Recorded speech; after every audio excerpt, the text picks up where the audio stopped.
It has been so long since I've seen so much excitement, so much media coverage of a new Halo game. It's been since I was in high school, back with Halo 3 in 2007. Well, I'm happy to say, Halo is finally back.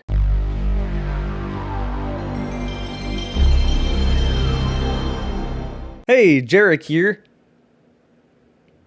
I'm just here for the intro. I'll explain why Halo is back after this. Today's sponsor is Mech Arena Robot Showdown. Mech Arena is a third-person shooter where you get to pilot mechs against other players in a competitive PvP setting. It's free for both iOS and Android. It has game modes you would expect, and these maps are made for that game mode, which is something I wish every game would do. You have a capture and hold the objective game mode, while the map is big but funnels you into fighting other people at that objective. You have 5v5 team deathmatch and 2v2 team deathmatch, otherwise known as doubles for Halo players out there. The maps for 2v2 are obviously much smaller than the maps for 5v5. Again, things are so much better when maps are made specifically for game modes. I wish every game would do this. But really the most important things are the mechs. There are lots of ways to personalize these mechs to the way you want to play. Do you want to get up close to your opponent? Well, take a killshot mech, load it with shotguns, and use its dash ability to close the gap. Are you instead that kind of guy that likes to sit in the back of the map way away from any objectives and try to snipe people and then still think you're good at the game? Well, instead, choose the Panther mech, load it with sniper rifles, and then use the stasis barrier ability to shoot them at range. These are the two extreme examples, but there's lots of other mechs, and there are constantly more mechs being added in that cover all other playstyles. You can also customize all your mechs visually for your own expression. And as of right now, until December 15th, there is an in-game event. The Mechs Are Here event. Mech Arena will track the number of mechs destroyed in-game to raise money for the Able Gamers charity, up to 100,000 for 1 billion mechs destroyed. Along the way, players can win in-game rewards, 100 quote-unquote epic and 10 quote-unquote legendary prizes, along with Mech Arena merch shipped right to your door, and a spot in the Mech Arena Championship. The Mech Arena Championship will take place December 16th. The 10 players that win the legendary prize packs will take place in this championship. Those 10 players will form 2 teams of 5 and face off against the 6 teams of content creators for the ultimate prize, a chance to pilot a real mech in 2022. If you want to try this game out for yourself or participate in the event, scan the QR code that's been on the screen this whole time, or click the link down below in the video information or pinned comment. Keep in mind, it is free for both Android and iOS. If you use my link, you'll get 50,000 credits, 3 gold crates, and an exclusive Mechs Are Here event skin just for taking place. Registering for this event is incredibly simple. Just hit the Mechs Are Here event in your hangar and sign up. Huge thanks goes to Mech Arena for sponsoring this channel, and back to the video. It has been a long time since we've had a truly good Halo campaign. Halo Reach was fine. Halo 4 was okay. Halo 5 didn't happen. We don't talk about that. In my personal opinion, the last truly, fully 100% awesome Halo game was Halo 3. This is not coming from someone that's a huge Bungie fanboy by any means. I mean, I still love Halo 5's multiplayer, but everything has been so hit or miss with Halo over the last decade or so. And you could make that argument for the multiplayer in Halo Infinite, but in a different way. Don't worry, I will talk about the multiplayer, but first, we need to get through the campaign. I guess we'll start with the most obvious thing. They finally reverted the art style back to classic Halo art style, thank God. While I don't hate Halo 4's campaign, and while I absolutely love Halo 5's multiplayer, the art style in those games just look like butt. I don't know why they felt the need to take artistic liberties when it came to Halo. No one asked for this change, but they did anyway, and I'm so glad that they got rid of it. Now, Halo Infinite doesn't have the most high-tech engine. You're not getting RTX lighting or anything of the sort, but it still manages to look so damn beautiful. It is so hard to undersell how much an art style can carry your game. I spent so much of my time just looking off into the distance on this Halo ring. In a way, exploring this big Halo ring, getting lost and just spending so much time doing nothing important. This is kind of what I feel like Bungie wanted with Halo Combat Evolved. But okay, enough of worshiping the art style. How does the game run? Well, on PC, all the options are there that I would want. Yes, that includes an FOV slider. And honestly, I don't really have any complaints. In my case, with my specific build, I didn't have any crashes and the game ran great. But I also may not be a good benchmark as I'm running with a 3080. I do have friends that crashed a lot in the multiplayer, and I'll talk about that later. I don't know how they're doing in the campaign, so I can say my own experience and that's about it. Tied in with the presentation is the audio and the music. And I am so happy we got the music we did. When I heard that 343 hired Gareth Coker as their composer, I went insane. For those of you that don't know, Gareth Coker is the same composer that worked on Ori and the Blind Forest and Ori and the Will of the Wisps. Those two games have some of the best video game soundtracks I have ever heard in my life, right up there with the original Bungie trilogy. And that says a lot. Very few games have the ability to make my brain pseudo-cry at the main menu. Ori and Halo are two of those games. But the reason I was so excited goes farther than that. The way Gareth Coker worked with the Ori team is the same way that Marty O'Donnell worked with the original Halo team. It's very clear that this composer is someone that's part of the sound design team, not just a random composer they hired to make a few songs. Not only that, but the music he made for Ori, this music that invokes some sense of wonder, fits Halo so well. In fact, I've not been playing Halo music this whole time. This is Ori music.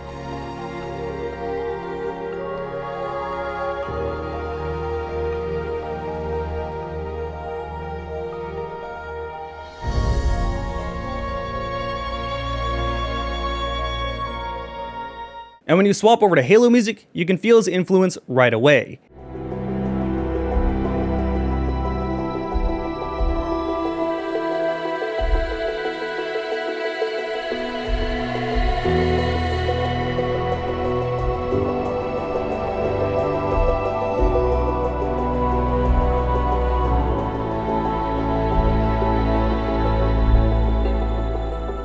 Sorry, I'm gushing a lot. This makes me very happy. I'm gonna be listening to the soundtrack for a long time. Okay, let's move on. Let's talk about the story a little bit. Halo 5 is something we don't talk about, but it didn't really leave Halo off in a good place.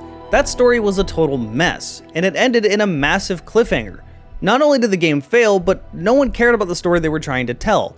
So what do you do? In the case of Halo Infinite, you basically scrap everything Halo 5 tried to do with the exception of one plot point: Cortana. There's a pretty sizable gap between the end of Halo 5 and the beginning of Halo Infinite. But the characters of Halo 5 really aren't important. The only thing you need to know is that Cortana went crazy trying to get AI to take over the mantle of responsibility. Well, at the beginning of Halo Infinite, Chief gets thrown out into space and is just drifting alone, until he is eventually found. This new buddy takes you to a new Halo ring called Zeta Halo, and here you will find a new AI called Weapon. The purpose of this AI was to find Cortana, contain Cortana, and let UNSC take Cortana back. Once Weapon did this, she was then to delete herself. Well, she is still here, so clearly something went wrong. You find all this out right at the beginning of the game, so this isn't spoilers. I'm not really interested in spoiling a brand new game. People probably clicked on this review to just see what I felt about it and whether or not it is worth their money, so I won't spoil anything. One of the things I've noticed people are very worried about is the new dialogue between this new AI and Master Chief. I myself was worried about this. I thought maybe this character might end up being one of those quote-unquote quirky characters like, say, Tiny Tina in Borderlands that drive me insane. Thankfully, this is not the case. I actually found this character to be pretty funny. I'm not rolling on the floor, but, you know, I'm getting a chuckle every once in a while. And the interactions Master Chief has with people fits Master Chief perfectly. Master Chief as a character has always said exactly what he needed to. He's never spoken too much, he's never spoken too little. These are the banished. Drop it. Affirmative. They smell even worse than I imagined. How can an AI smell? Smell them. Well, an array of sensors in your armor can, and I analyze the input. You smell fine, by the way. He's to the point, and his one-liners fit the situation that's happening. So yeah, if there's one thing that surprises me, the writing is actually pretty good, which I didn't know that 343 could pull off. Anyway, Cortana is pretty much the main plot point, but that's not to say there aren't other characters and other important things happening in the story. Now, if you played Halo Wars, you're already well aware of the Banished. I didn't play Halo Wars. I'm pretty much only aware of the Banished because of all the trailers and the E3 footage and all that stuff. Anyway, they function as the primary bad guys in this game, which is actually great. This gives me a reason to shoot brutes, elites, jackals, grunts, all the enemies I've known to love, without it not making any sense. They didn't pull another Halo 4 when Elite attacks you and they wave it off by Cortana saying, well, a lot can happen in a few years. Yeah, that doesn't explain anything. Oh, also, all of the Banished talk now. Like, all of them, including jackals, which never really speak English. It's very odd, and I'm kind of okay with it. I think the grunts are personally my favorite. Their voice lines are hilariously stupid. Did you just say got some gun for you? And holy shit, I want to know who did the voice acting because they totally killed their voice.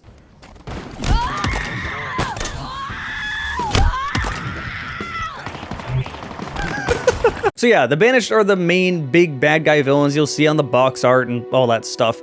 But there's also another faction, and I'll leave this be a mystery for when you finally play the game. And with that, we move right on to the gameplay. Halo Infinite takes a step away from what we already know when it comes to Halo. Kind of. Halo Infinite is now an open world game. But before you panic, The story missions are more your traditional linear Halo campaign missions. And to me, I'm very happy about this. This is the best of both worlds. I love open world stuff, but I also love Halo's usual level designs. Linear can be great when it's done well, and I always thought Halo did a pretty good job at this. But at the same time, I also thought Halo did a fantastic job when it tried to branch out and be more open. Combat Evolved is a perfect example. Some of Halo's best levels come from its first game. Ironically, some of Halo's worst levels also come from its first game. It was experimental. Anyway, I would argue the best Halo level of all time is the Silent Cartographer. At its core, this level allows you to go in any direction you want, at your own pace, and explore however you want. The same thing can be said of the second level in Combat Evolved, the level titled Halo. Being able to explore a Halo ring with Halo's weapons and Halo's enemies is just a dream come true. There's enough world building to where it just doesn't feel like another open world game and you're going through the motions doing the same thing over and over again. As much as I love Far Cry, that's a game that is just based on a formula, and I like that formula, but it's not really reinventing anything, at least not nowadays. What I'm basically saying is that Halo doesn't have to reinvent things here.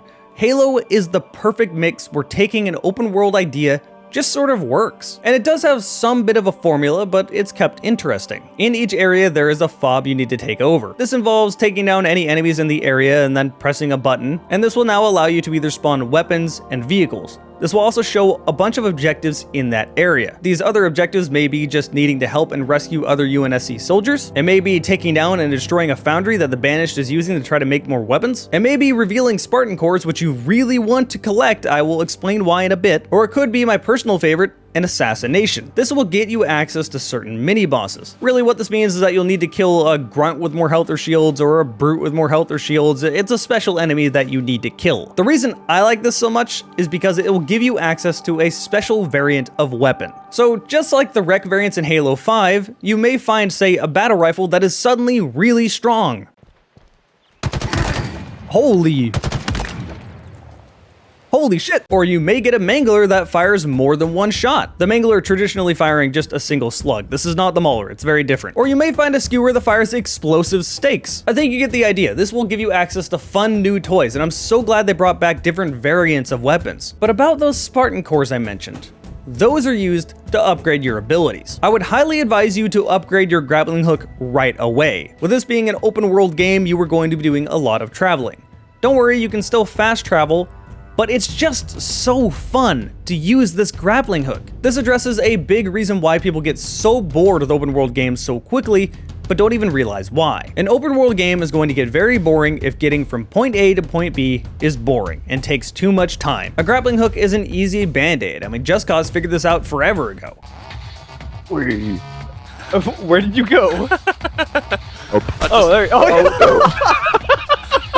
And when you upgrade this grappling hook in Halo Infinite, it's more fun than driving vehicles around. On top of that, the last two upgrades will effectively give you a ground pound. The last upgrade also stuns any enemy nearby. So yeah, use this grappling hook a lot, it's really good. This isn't to say the other upgrades you get aren't good, they definitely are. For example, you'll also get that drop wall that you have in the multiplayer that you can shoot through. And you also get the thruster pack. One of the other upgrades is simply making your shield more effective, which is kind of boring, but useful. Really, my biggest complaint I have with this system is that the way you equip these abilities is by pressing the button that it's assigned to, then pressing the use ability button. I don't understand this. For example, in the case of the thruster, it would have been way more helpful to have a button assigned to the thruster that would use it immediately so I don't have to swap to it. Having to press 3 or 4 just to swap to what I want to use instead of just pressing 3 to immediately grappling hook makes no sense to me. Or just let me double tap to use it, that would also work. I feel like this is something they didn't really think through on the PC version because I don't think there's any way you could actually do that on the console version with a controller. Still though, I have a keyboard, let me push all the buttons I have, let me use all of them. Anyway, I'm serious in saying that's the only real complaint I have about this campaign.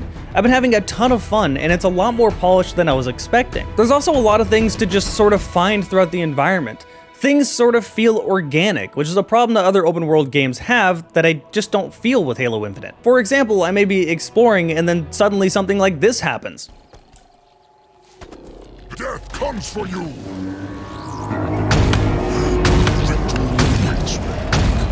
Holy... I want out of there. This makes me second guess if things are around me at any given moment. If I see something off in the distance, the enemies may attack me, or it may be alone, or there may just be some secret new weapon to find. I don't know what's there. There's also, of course, Easter eggs you can come across. I found this Craig one pretty early on. I found this one next to some hunters, which have been suitably buffed and are pretty damn tanky. Suffice to say, I really like Halo Infinite's campaign. I was excited for it, and it somehow surpassed the expectations that I had, which were already really high. If you are a casual player, if you just want the campaign, that's all you care about, I would definitely tell you it's worth your money. But now we go to the multiplayer, and I'm a little bit mixed.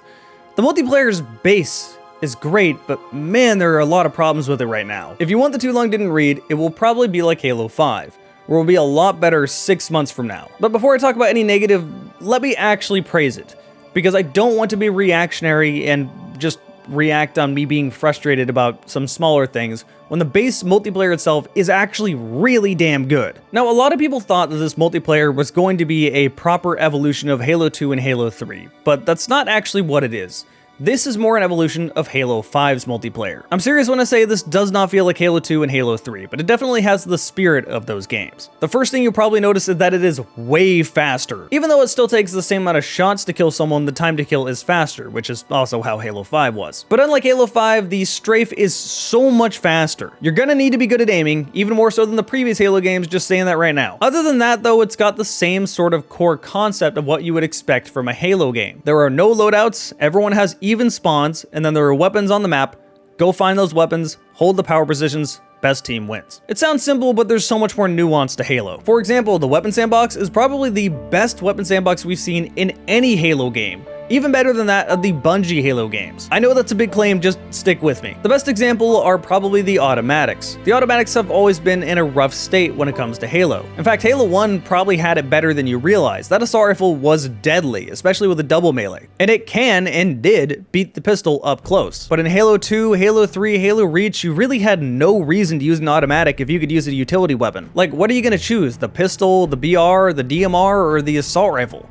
You're gonna take the precision weapon. Halo 4 bucked this trend by buffing the assault rifle, and I was pretty happy when they did that. However, the way they did it was pretty much just hold trigger down, they'll die. Halo 5 did the same thing with the assault rifle, and then later buffed it again to give it headshot damage, and it became very strong. Halo Infinite has toned this back. Don't get me wrong, it is suitably deadly in Halo Infinite, but it doesn't feel like that is your optimal thing to be using within a certain range. It feels like it is a valid option, but not the option. And that's a very different way than the way Halo 5 did balance. Because in Halo 5, if there was ever a weapon that someone just didn't use in the previous games, especially with the automatics, their solution was, well, let's just make it really deadly within this range. Say the SMG, now it's suddenly a CQB powerhouse. And while that balance does work, I mean, I would argue Halo 5 probably has the better weapon balance out of any Halo game, it's not particularly interesting. There are, of course, exceptions to this rule in Halo 5. This is a blanket statement, but you get what I'm saying here. In Halo Infinite, they did not take this route. I've seen so many people point to a gun and go, this thing sucks, without understanding how it actually works, because it doesn't just kill outright. Not all weapons need to kill outright to be useful. The Disruptor is a great example. This thing does exactly what the name says. It disrupts. Now it can kill, but the time to kill isn't particularly great, but it does a ton of shield damage and stops their shields from regenerating for a long period of time. To make things even better, you shoot someone enough and they round the corner next to their teammates, it also affects their teammates. As I said, the point of this is to disrupt, hence the name. And that is a way more interesting way to balance weapons than just, I guess this kill's good at this range. They even managed to avoid the original Bungie Halo problem where we make a battle rifle, well, what do we have on the Covenant side that's kind of okay like this? Well, I guess let's just make the carbine the same as the battle rifle, but Covenant or something. There's nothing really like that here. Hell, some things totally have their roles shifted entirely. Say the shotgun. I've already heard from so many people that the Bulldog shotgun is bad, which, no, that thing is amazing. The Bulldog shotgun will kill pretty much instantly with one shot and a melee. On top of that, it has way more range than the previous shotgun and will kill in 2 to 3 shots very consistently. The reason this was changed is because the previous shotgun, its role was to stop someone using the sword. However, that role has been shifted to the gravity hammer now. The gravity hammer will parry a sword. The person holding the gravity hammer will only lose half their shield, while the sword is pushed back and they lose all their shield, putting them in a terrible spot. So the shotgun now has its own ability to be something totally different. I think you get the point. I don't think I need to explain every single weapon in the game, but the weapon sandbox is so much more intricate than we've ever seen in Halo before. And the game maintained that standard Halo dance you would expect. The person that is better at aiming and outstrafing will almost always win. Then we get to the maps, which are a pretty sizable improvement over Halo 5. I don't think they're as good as the original Bungie trilogies, especially not when it comes to aesthetic. Like for example, take Guardian, this is a beautiful map, and then you compare one of the Halo Infinite maps, it looks fine. Like there's a clear vibe going on here, like you know what this place is supposed to be. It just doesn't quite look as good. That said, if you compare Halo Infinite maps to Halo 5 maps, yeah, these look way better. The layouts of the map also generally have good flow, and really, as far as the core gameplay goes, I cannot complain. It's fun. With that said, there is a ton of problems. I actually have a list on my phone here of just bullet points of things I just have to complain about. Before I do, I need to say the reason I'm complaining is because these things just harm the fun of the game. Not because the game isn't worth playing and that is totally trash and that you should go attack the developers. Halo fans, time and time again, remind me that this is one of the most toxic communities when it comes to video games. Now I know what you're gonna say, well, I'm not toxic. It's obviously not everyone, but there is more than your usual average. And that's a shame because I love Halo, but when your fan base is so bad that they're actively DDoSing developers and sending death threats because they're upset that there's no Slayer playlist, you need to reassess what your life is about. Like, come on, it's just a video game. And I wish I could say this is a first time thing, it's not. In fact, the Halo subreddit had to be shut down for a weekend because people were just being shitheads. Like, for the love of God, we can't have a civil conversation about Halo without someone losing their mind and starting an argument or starting a fight. Once again, I would just like to remind everyone, it's a video game. Play the video game and have fun, please. Okay, with that said, let me rant just a little bit, because I do have to talk about negatives. The first one, the big one, the one that everyone is going to complain about, is that you cannot choose what playlist you want to play. You just choose quick play and you're thrown into a rotation of a bunch of objectives with Slayer also being thrown in there. This is a terrible idea. People that don't want to play objectives are not going to play objectives. If they load into an objective game, they're either going to just quit out or they're just going to treat the game like Slayer. And then the people that want to play objectives are going to be going 2-on-4 basically. I put about 50 hours in the multiplayer until I finally said, screw it, I'm going to wait until they actually let me choose Slayer because that's all I want to play. I don't want to play Oddball or Capture the Flag. And there's nothing wrong if you want to play those objective game modes, that's perfectly fine, but I just want to play Slayer, man. Why is this in there? Now, splitting up these playlists is apparently coming, but it's not here yet, and it's been, what, 3 weeks? I don't know, man. It's just such a stupid, just why? The next really dumb boneheaded decision they made is that there was no player collision for a while. They have reverted this to enemies now. You still phase through your teammates, which I guess I can deal with, but no collision with enemies was so frustrating. This led to some truly stupid situations that shouldn't have happened. Or you would melee each other, phase through each other, then do a 360 spin trying to find each other. Again, this was one of those weird decisions. No one asked for it. I don't know why they did it. Thank God they reverted it. Unfortunately though, that doesn't solve the problem that melee occasionally just doesn't work. This is a prime example. You'll get the lunge and everything and it's some Halo 2 shit. It just doesn't hit them. Even better, when you melee, you hear it hit them, but it doesn't.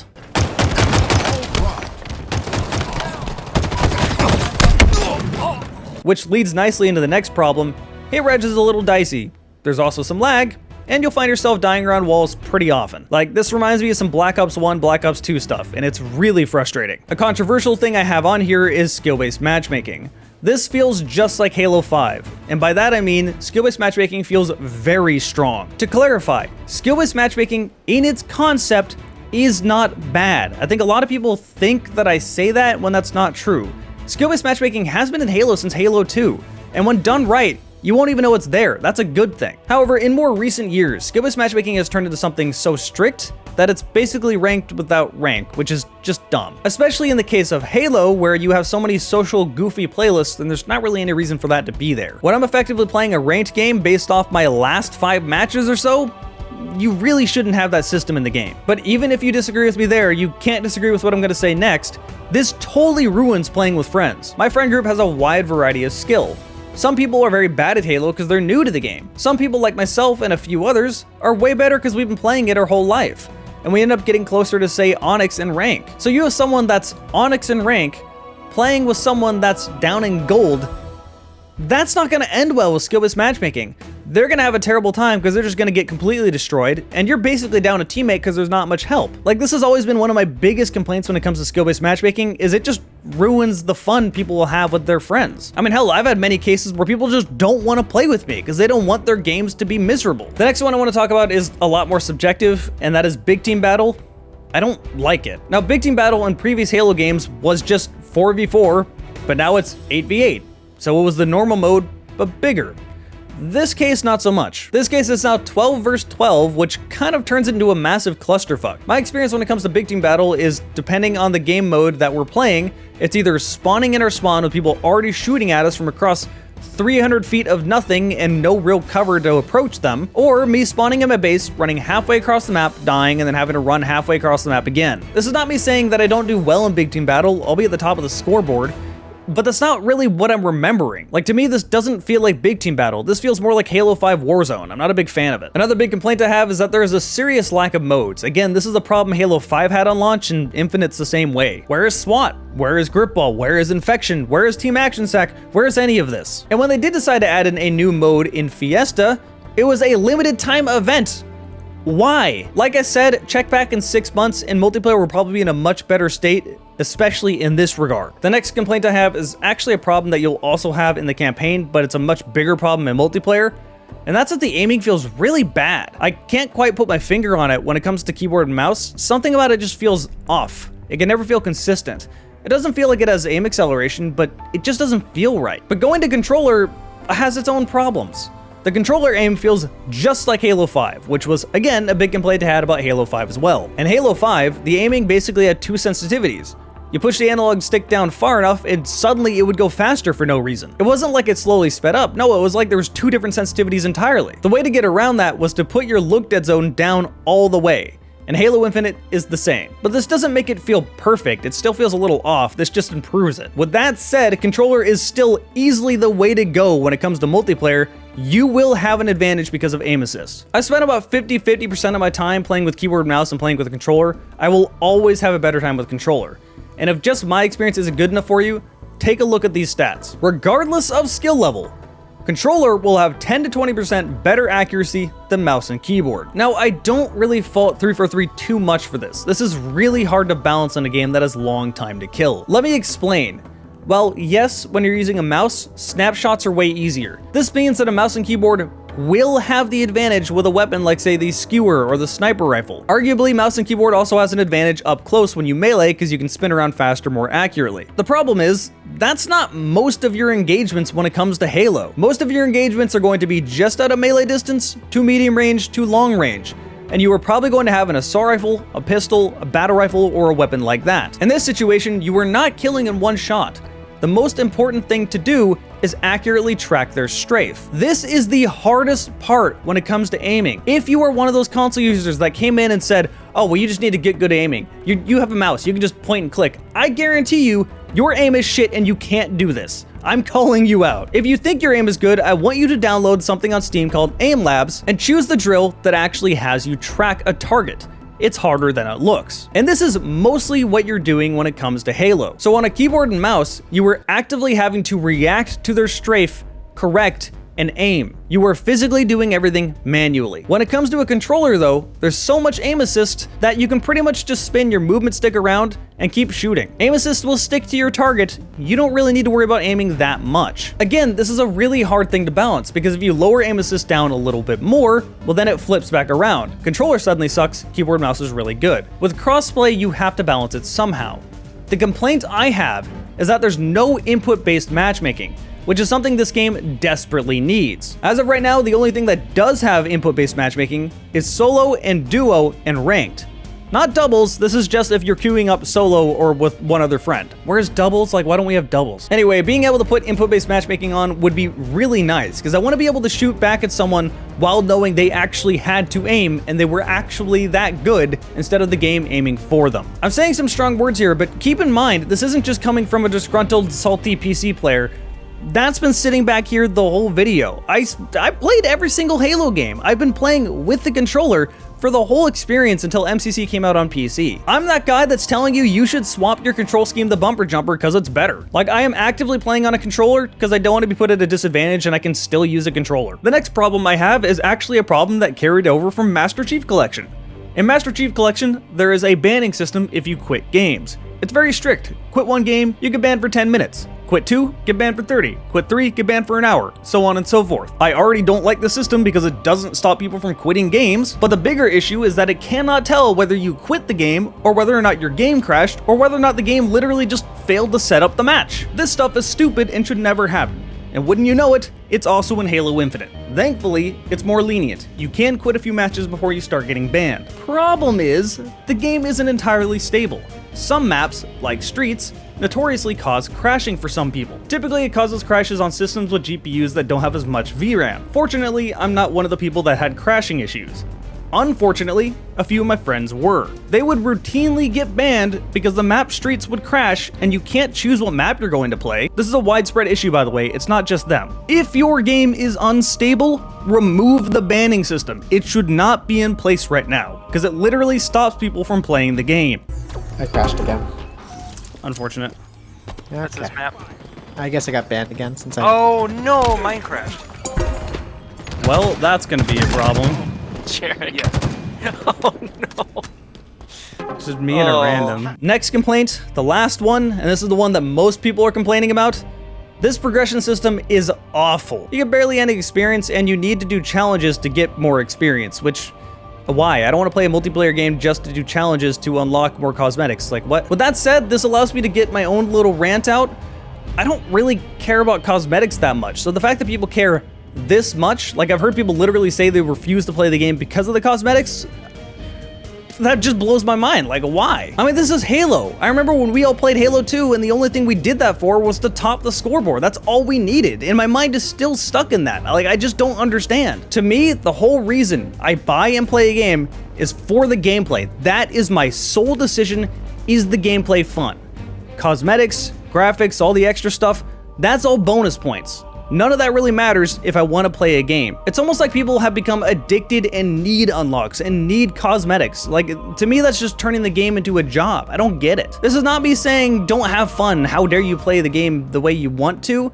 This is more me saying I'm just so confused. Like, this seems to be completely blown out of proportion, despite it being really dumb. Again, I'm not defending the progression system, it's awful. It's just not that big of a deal to me. Anyway, as you could probably figure out, the multiplayer has an amazing base, but a lot of really weird decisions around it, and a lot of problems that need to be worked out. Like I said, this will probably play out like Halo 5, where 6 months down the line or so, it'll be an amazing experience. But as of right now, I'm kind of just waiting for some quality of life improvements. And with that all said, I think I'm finally done with this video. I want to give big thanks to everyone that joined me over on Twitch while I was streaming. My Twitch is twitch.tv/JarekTheGamingDragon. If you subscribe, you get to see my videos ahead of time. Also, a big thanks goes to my sponsor, MechAssault. Check that link down below in the video information if you want to download it for free. And of course, a big thanks goes to you for watching this video.